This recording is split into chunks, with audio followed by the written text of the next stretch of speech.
Hello and welcome to Faith and Fiber with Abigail. Well, today it'll be just Faith with Gail because I am on a fiber sabbatical.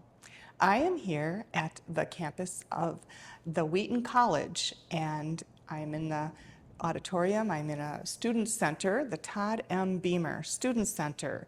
And Todd Beamer was the gentleman that was on the airplane during 9/11 that him and other men took down the terrorists that were going to crash the airplane into the Pentagon during 9/11. And Todd was the one that said, "Let's roll." And he gave his life at that time. So this building is dedicated to him. This is a wonderful opportunity. I'm here at a Christian Writers Conference, and for those of you that may not know, I also am a writer. I'm a published author, and I am pursuing what I love to do. It's my passion to write.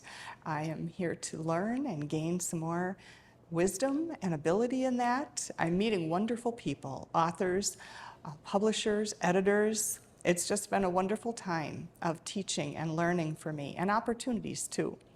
So that's what I'm up to this week.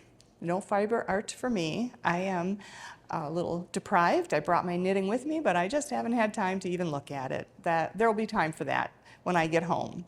I encourage you too to rest, take time, take a little break from your fiber art once in a while, and that's okay. You'll come back rejuvenated, replenished, have some new and fresh ideas. I hope you enjoy hearing from me. Hit like, subscribe to my channel, leave me a comment, tell me what projects you're doing, what you're up to. Just a little side note, I am almost done with my granny square cardigan. I just have a little bit more to finish on that, and I'll show you how that turns out. Enjoy your week, enjoy your day. I hope you're blessed and that you're doing some things that inspire you and bring you joy. Stay tuned and be blessed.